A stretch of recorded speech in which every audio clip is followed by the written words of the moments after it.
Welcome, and thank you for standing by. At this time, all participants are in a listen-only mode. During the question and answer session, if you'd like to ask a question, please press *1 on your touch-tone phone. Today's call is being recorded. If you have any objections, you may disconnect at this time. I would now like to turn the meeting over to Mr. Jared Liu. Thank you. You may begin. Great. Thank you very much. Thanks, everyone, for joining us. This is an Alliance for Community Trees member webcast. It's a monthly session held at the lunch hour. Sessions are planned to last no more than an hour with updates from the Alliance for Community Trees and at least one ACT member, followed by questions and answers. The purpose of this session is to update members on current ACT activities, developing programs and partnerships, and future plans. And we hope that you'll join monthly to stay connected to the Alliance for Community Trees, urban forestry, and your peers. Today's session is Rally for the National Conference. Alliance for Community Trees annual meeting in Neighborhoods Academy will be held November 7th through the 11th in conjunction with the Partners in Community Forestry Conference, sponsored by the Home Depot Foundation and the Arbor Day Foundation, as well as many other partners. Please plan to join friends and colleagues in Portland for Urban Forestry's premier educational and networking conference. With an emphasis on partnerships, collaboration, and shared successes and challenges, this year's conference promises to be a dynamic program, engaging events, and practical ideas and partnerships that you can implement when you return home. We want to thank our sponsors for today's call, the Home Depot Foundation and the USDA Forest Service. I also apologize, there won't be any slides today online, so there would just be that one splash screen slide that you see. We're going to do something a little more intimate today with mainly just the telephone conference call.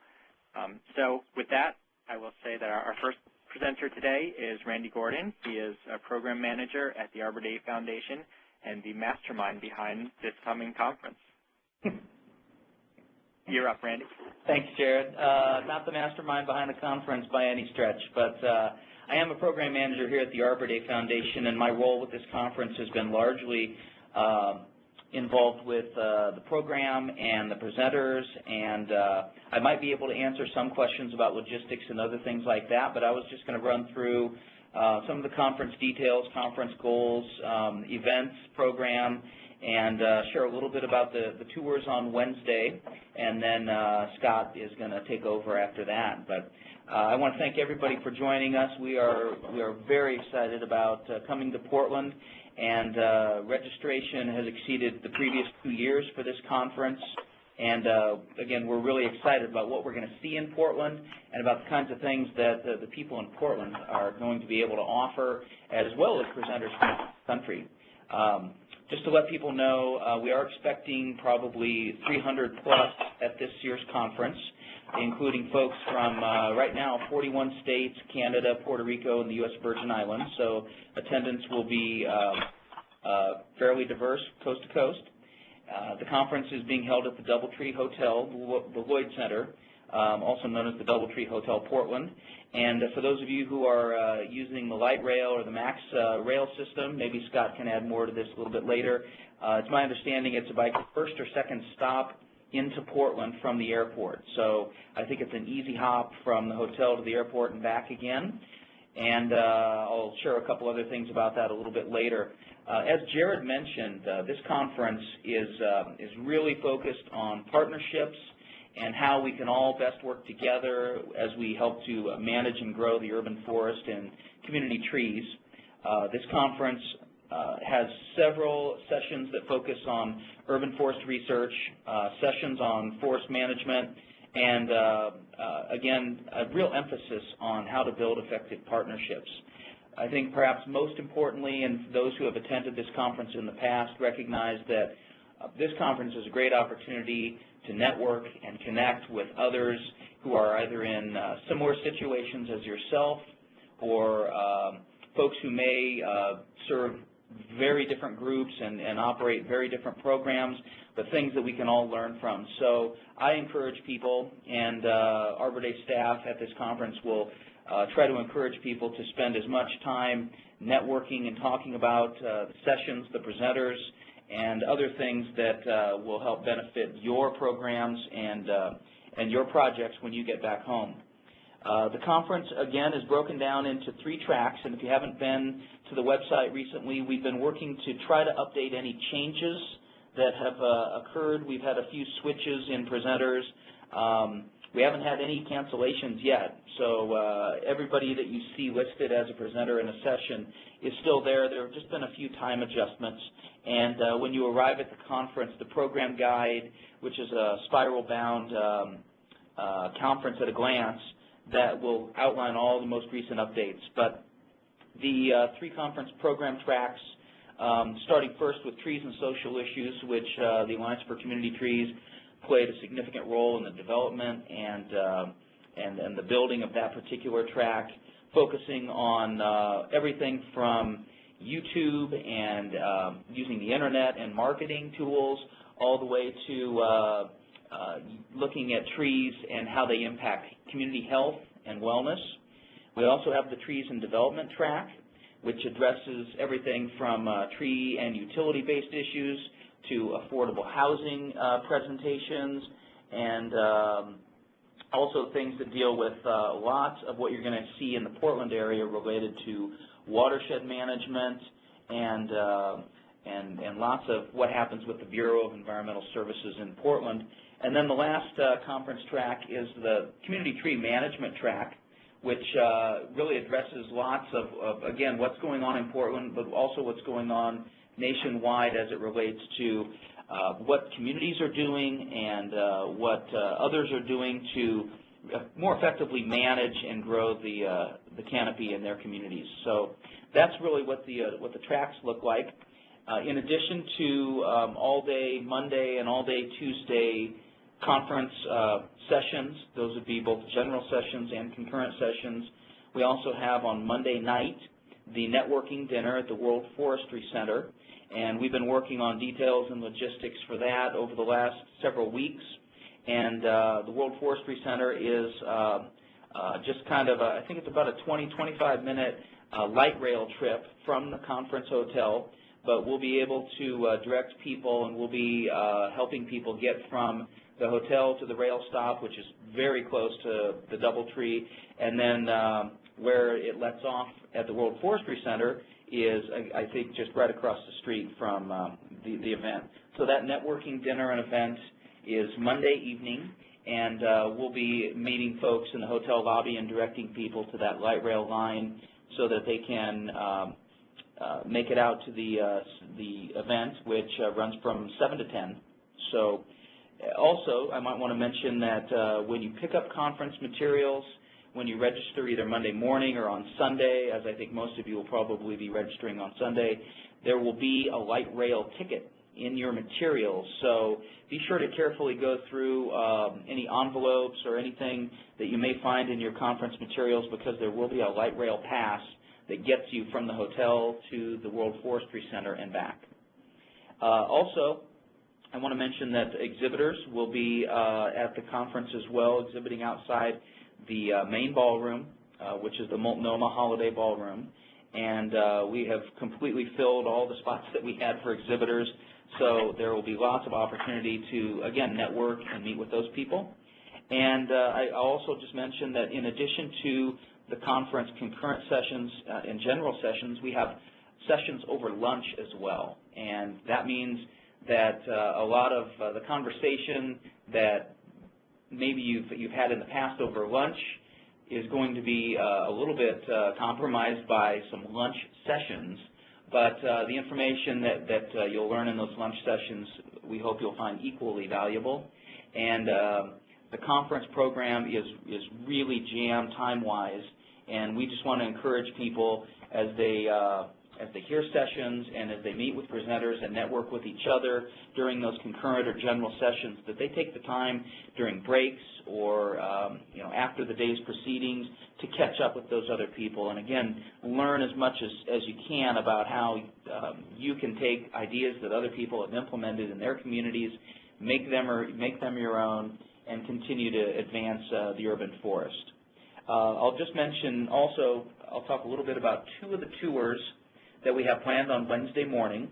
The first is, I want to mention the Community Tree Management Tour, which is currently full. We have filled the bus for that particular tour, and I think there's still a waiting list. I'm anticipating that lots of folks on this call have already indicated which tour they wanted to be on, and if you did, then you'll be confirmed and you'll get that information with your registration materials. But the Community Tree Management Tour is really going to focus on a lot of what you see with regard to green infrastructure in the city of Portland. Several stops along the way. The Portland Bureau of Environmental Services has been key in putting that particular tour together. The Trees and Development Tour, there is still space available, and that's the tour that's heading out to Wilsonville to look at the Villa Bois development. And we have several folks, Paul Reese with the Oregon Department of Forestry has been key in helping us put that one together, and he's connected with several who are very closely tied to that community development plan. And again, it will also address green infrastructure and ways that community was developed with trees in mind. So those are really the conference highlights from the Arbor Day Foundation standpoint. I know Jared's probably going to talk a little bit about the Sunday things, and Scott has things to share also about Sunday, and I'm going to let him talk about the Trees and Social Issues Tour. So, Jared, I'll turn it back to you. Great. Thanks, Randy. And we will open the lines for questions if there are any. Lisa, please. Is the operator? Yes, thank you. At this time, if you'd like to ask a question, please press *1 on your touch-tone phone. Please unmute your phone and record your name clearly when prompted. Your name is needed to introduce your question. To withdraw your request, press *2. Once again, that's *1 for questions.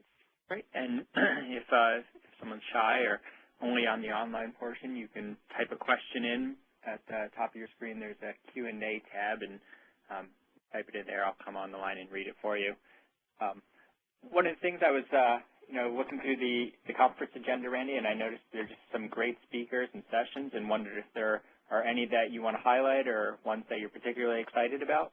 Well, it was pointed out to me, and this is simply by virtue of how times and topics lined up, but Monday, if you've looked at the conference agenda online, Monday really features lots of presenters from the Portland area and the Pacific Northwest. So that happened, again, just by virtue of how we lined up the tracks and the time that we had allotted for those. So Monday is pretty heavy with lots of what you're going to see on Wednesday on the tours, and several of our presenters have actually helped out significantly with putting those tours together. So on Tuesday, if you've looked at the conference agenda, on Tuesday you're going to see a pretty wide variety of presenters from across the country, and again, that's just kind of how it lined up. I will mention that on Tuesday morning, as we work to organize the welcome and things like that, we had Tuesday morning line up to be a pretty busy morning when it came to dignitary welcomes, and we are anticipating that the Chief of the Forest Service, Tom Tidwell, will be giving remarks as part of the welcome, and also on the agenda you'll see Portland Mayor Adams and Congressman Blumenauer, as well as Oregon State Forester Marvin Brown, all speaking on Tuesday morning during the general session. So a real wide variety of dignitaries and leaders in urban forestry and forestry in general on Tuesday morning. So that's really what I would want to point out about the presenters. My experience has been in putting this program together, and I do want to thank everyone on our program advisory committee. They're recognized on the website and in the program guide as well. But we had folks, again, from across the country as well as folks from the Pacific Northwest really help put together a program that was going to be very diverse in content, but also highlight a lot of the things that you would find specifically happening in the Portland area and that metro region there. And they really did help put together a great program. The feedback that we're receiving so far is that people they just can't wait to get to Portland. And I'm sure Scott has some other things to add about things that they'll see when they get there as well. So back to you, Jared. All right, that sounds great. Yeah, and I think there are a lot of success stories that come out of the Portland area. So I'm excited to hear from the mayor, and Representative Blumenauer was our keynote speaker at the policy summit we had earlier this year. So he's been a great champion for us up on the Hill as things advance, such as the climate bill and the health care bill and transportation reauthorization. And there are just so many things that I think it's relevant not only to be thinking about trees at this moment, but to be in Portland at this moment. So it's an exciting time. Are there any questions in queue? At this time, there are no questions. Okay. Well, we'll move on. We'll have an opportunity for questions after Scott's presentation too. But I think that's a good segue to get into the local aspects of what we're in Portland for as well. So Scott Fogarty is the Executive Director of Friends of Trees, a community building and stewardship organization with a mission of maintaining and expanding the urban canopy and natural areas in the Portland metropolitan area. Scott has been an advocate for environmental protection, conservation, stewardship, and remediation for over 15 years, working on issues ranging from water quality to coal mining to wilderness protection. He's worked both within federal and state government agencies as well as nonprofit advocacy and action organizations, and happy to turn it over to Scott. Thank you, Jared. As Randy pointed out, the topic of my conversation today, topics I should say, I'm going to talk about our Sunday event that we're going to be having where folks are going to be coming out and helping us on a current project. And then I'll talk a little bit about the tour that's going to be happening, and then just about some other things in Portland. So not as much specifically about the content of the conference, but rather sort of what our role is going to be and how you can participate with us. So on Sunday afternoon, we will be taking a eco shuttle running on all vegetable oil, which is kind of cool, out to a site that Friends of Trees has kind of pioneered, and it will be part of my talk. It's a site on Oregon Department of Transportation land, ODOT land, on a freeway that connects, it's a major artery in the Portland area.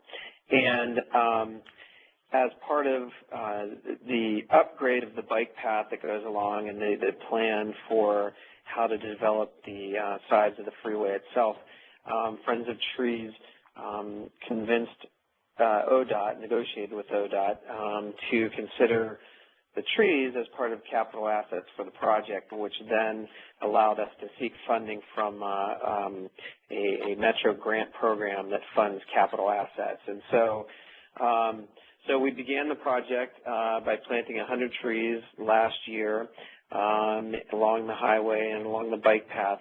They're parallel to each other. And the Sunday event will be actually, folks will be going out and helping assess the health of the trees and then to replant approximately 30 to 40 trees that did not make it the first year, and for various reasons.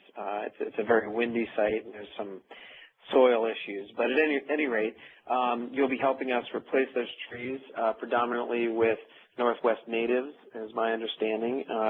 The planting will be led by our Green Space Initiative manager, Logan Lavray, who's very knowledgeable about Friends of Trees. He's actually been our board president in the past, and now he's working with us. So it should be pretty fun. I encourage you to bring foul weather gear.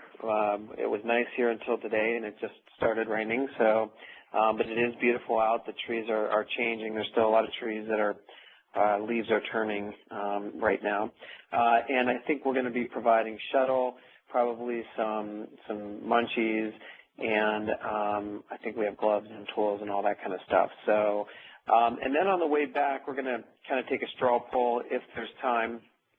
Our office is very close to where the hotel is, and we might have an opportunity to stop into our office. We have a eco roof on our office, and we have a bioswale in the front, and we're actually housing a lot of trees right now because this is our really busy planting season. So I will consult with Logan and Jared and see if that's going to be an opportunity for our Sunday event. But it should be really fun. I'm looking forward to it. Unfortunately, I won't be able to stay there the whole time.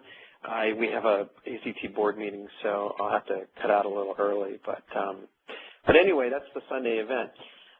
Then secondly, excuse me, I'm going to be on the bus for the second tour, the Social Issues Tour, and we'll be heading south of here to a community called Milwaukee, which is just south of Portland, and we will be touring the Clackamas Community Land Trust, which won the initial Home Depot award for the community building or the low-income housing building award.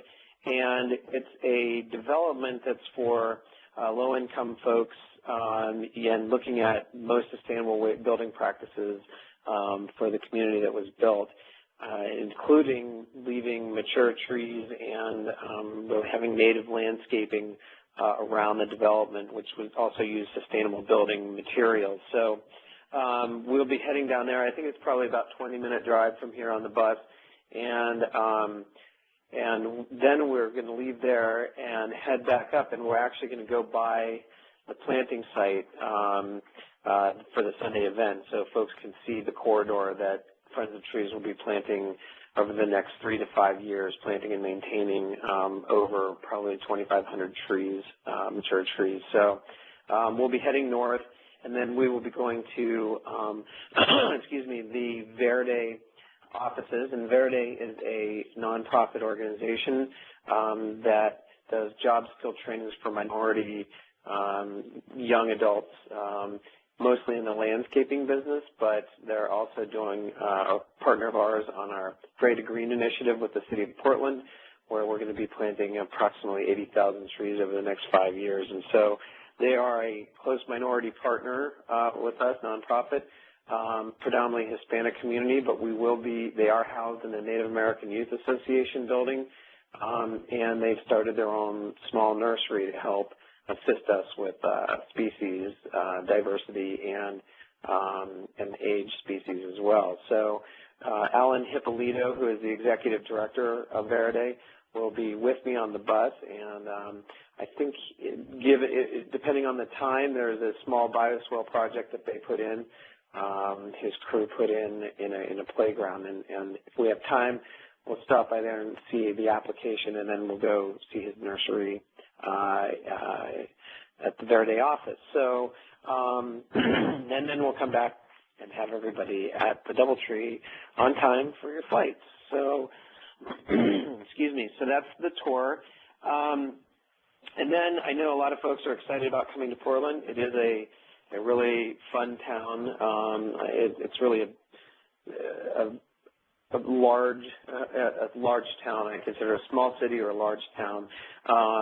We're about 500,000 people here, growing all the time, and there are a lot of things to do around town in terms of predominantly restaurants and lots of microbrews here, which I know some people have already asked about. And actually within walking distance of the hotel, there's some restaurants and bars, et cetera. The World Forestry Center will be really fun for everybody. They do have interactive displays there.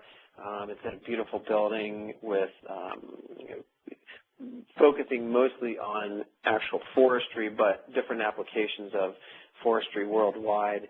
I think there might also be some visiting foresters. I know they have a visiting forester program there, so you might be able to interact with, as Randy was saying earlier, with folks from around the world who come to the World Forestry Center to learn about forestry in Oregon, it being our #1 economic asset. So that's going on Monday night. And then on Sunday night, for those of you ACT members who will be out here, we will be at the Portland Audubon Center, which is nestled in Forest Park, which is the largest park, continuous park in a city in the United States. It's about a 25 square mile park on the west side of town, and actually the World Forestry Center is adjacent to Forest Park as well. But at any rate, the Audubon Center is there in the middle of it, and we'll be enjoying some of Portland's microbrews and some local food as well.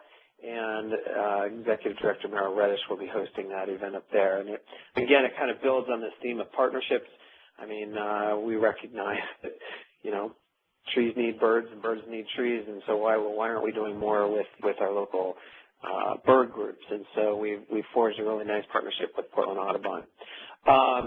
As Jared or Randy, I can't remember who said, we have a very good public transportation system here. Indeed, you can take the train straight from the airport to the hotel. It's very close. I want to say probably 15 minutes at the most. And that same train takes you right into downtown, which is about 5 minutes more. There may be, I think there is a fareless square. In other words, if you get on at the Lloyd Center and head into town, I think it's free within a certain distance. But again, there are a lot of nice shops and restaurants, et cetera, right in the downtown. There's also, we have a couple of park blocks which have some of the city's oldest trees in them, and they're also pretty close. So I'm sure there's maps at the Lloyd Center, and if anybody has any questions on, you know, specifics, we're going to try and put together some suggestions that are very, very near your hotel. So we're excited about this. We're really excited that our local officials are coming. We've done a lot of work with them. We're excited to have our state officials as well and national folks here. We think this is a very important issue, and we're working very closely with the city of Portland to work on some policy things, as well as the state to work on policy issues surrounding urban forestry. So we're very happy to welcome you, and I'm happy to take any questions. Great. Thanks, Scott. If Lisa can open the lines, please. Yes, thank you. At this time, if you'd like to ask a question, please press star 1 on your touch-tone phone. Once again, please unmute your phone and record your name clearly when prompted. To withdraw your request, press star 2. Once again, that's star 1 for questions. Great. And again, you can ask your question online by typing it into the Q&A manager. And Meryl did apologize that she couldn't be here. She was called away to testify, but she definitely wanted to, you know, offer a warm welcome to everyone who's coming out to Portland as well, and is excited to show that space to us. I know a number of the local officials from Portland are going to be at that session, and they're going to be talking a little bit more about the capitalization that Scott got into. But we do have a question about that. This comes from Barrett. It says, how did you evaluate the trees with DOT to come up with a number to make them capitally eligible? Do they require that you maintain them? Can you repeat the first part of that question? Yeah. How did you evaluate the trees with DOT to come up with a number to make them capitally eligible? I'm not sure I understand that question.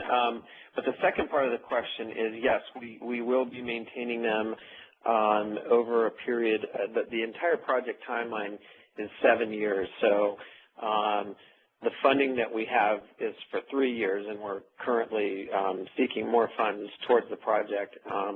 But the Department of Transportation, with some stimulus dollars, not 100% stimulus dollars, are relighting the pathway. There have been extensions to the light rail as well on the other side of the freeway. So it's in conjunction with a transportation project. So there are actual capital upgrades being conducted by ODOT anyway, and we were just very fortunate to, you know, have pressed the issue a little bit more and contacted them and to see if we paid for and planted the trees, would they allow us, number one, and number two, would they consider it a public capital asset? And the maintenance piece, we're working very closely with the maintenance teams to come up with a plan. But yeah, Friends of Trees will be on the hook after that for a few years. But we see this as a benefit because we're hoping to use this as a pilot project to help change thinking about transportation upgrades and about transportation issues vis-a-vis trees, and And if this project succeeds, we'd like to see, any capital improvements at least consider trees and specifically consider species of trees, because these will be predominantly native Northwest trees. So those are two big issues to get ODOT to agree to capitalization. And then finally, I have to say their region manager has just been fantastic to work with. He's been creative.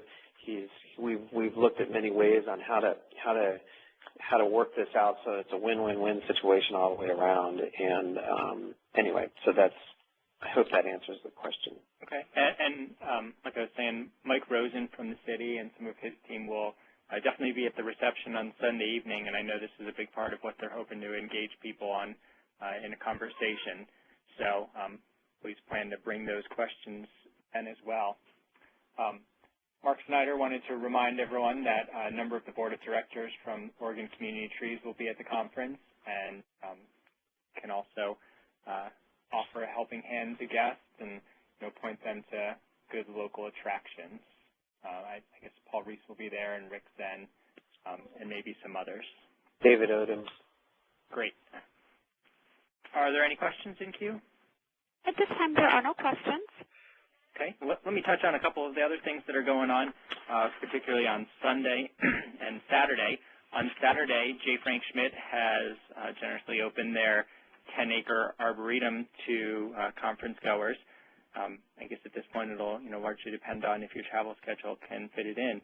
But it'll be open from noon until 4 for anyone who just wants to visit the grounds.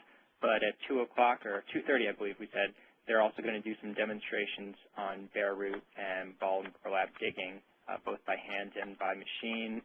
Going to show some grafting techniques and about how to choose quality stock. So that should be pretty exciting, and the shuttle will run from the Cleveland station of the MAX line, and we'll leave the hotel around, we'll meet in the hotel at 11 o'clock on Saturday to go out to that. What else? Unfortunately, overlapping at the same time with the service event, but people do have options.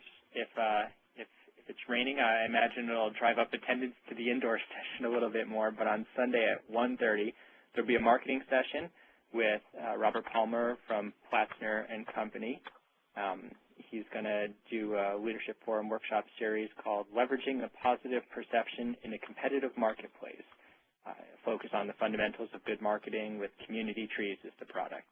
So really focused on the business that we're all in as it relates to marketing. So that'll be Sunday at 1:30, which is the same time as the service event that Scott described at 1:30. After we get back from either the service event or the marketing seminar, there will be a membership meeting for ACT members, although it's an open meeting, so if someone's curious about ACT, you're welcome to come in. There will be some updates on state of the membership, what's going on in urban forestry. It's been a very progressive year for public policy, so there'll be some updates on that. We'll talk about the advocacy agenda. We'll talk a little bit about the policy summit that's coming up in the spring, other accomplishments and fundraising targets and such that are going on nationally. And there's a board meeting before that. That's a closed meeting. Just as a reminder to anyone who's on the board not to miss that one. And then in the evening, Scott was mentioning there's a reception, 7 o'clock at Portland Audubon Society, and we're excited to be engaging with the city on that.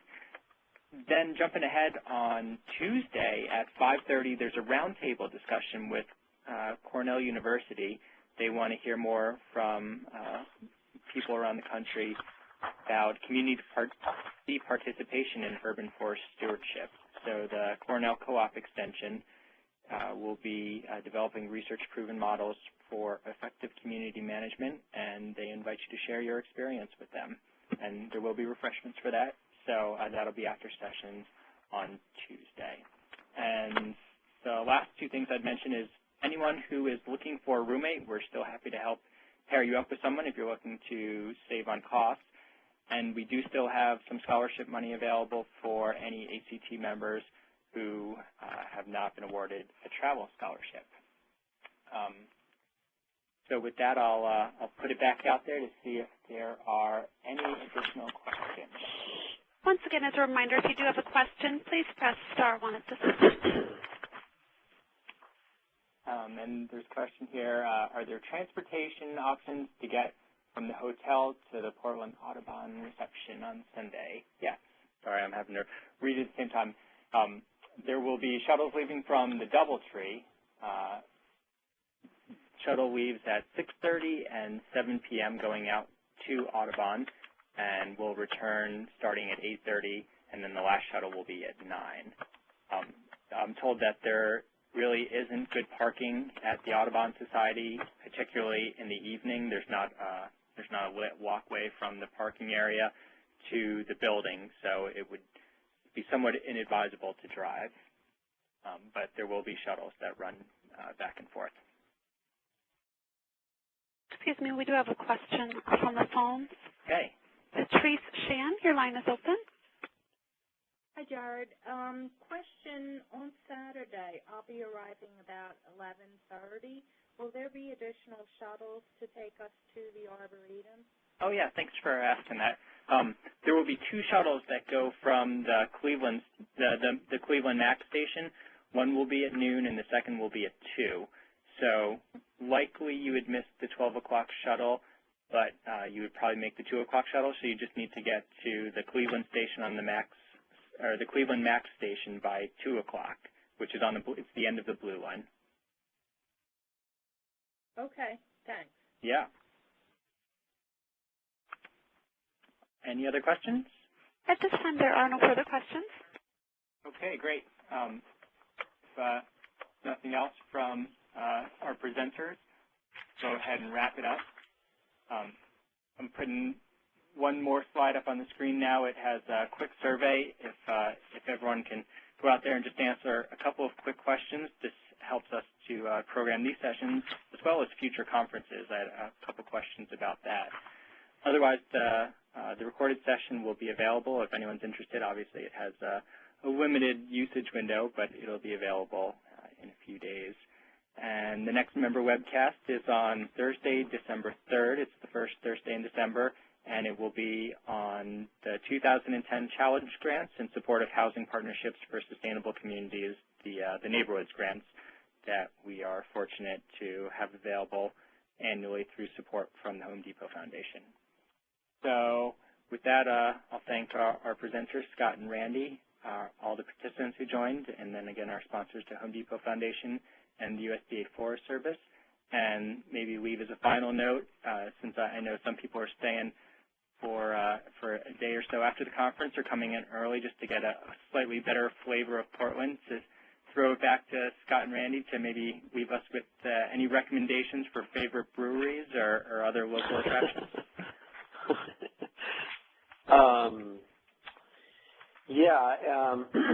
I would tell folks to Google McMinimums, which is M-C and then capital M-I-N, I-U-M, I think, McMinimum Brothers. They have several local microbrews. There are at least 3 very close to the Lloyd Center. And typically what they do, what they do is they'll go into an old building and restore the building and make a microbrew out of it. So it's pretty cool. There's also another one, the Widmer Brothers Brewery is very close. It's probably 5 to 10 minutes from the hotel as well. Let's see. There's just several local ones, but you can Google it fairly easily, and then just come and ask me once you get here. I could point folks in the right direction. Again, there's a lot of really fabulous food in Portland. Several restaurants downtown. Andina is a Peruvian restaurant. It's pretty close. Portland Brewing Company is right off the Max line as well in the Pearl District. It's on the other side of the river from where everybody's staying, but again, it's a 2 to 5 minute train ride to some of these areas. But yeah, there are several very close, and I'd be happy to point people in the right directions or give more specifics. You can email me at scottf@friendsoftrees.org, and yeah, have fun.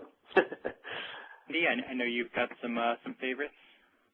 You know, my experience has been that I've never been disappointed by what I've had from Portland. So I would also encourage anyone who has other questions about the program, about registration, or anything else related to the conference to feel free to visit arborday.org/PCF, and that'll get you right to the conference page if you don't have that bookmarked. Or feel free to give us a call here at the Arbor Day Foundation. We'd be more than happy to answer any questions you may have. You can reach us at 888-448-7337.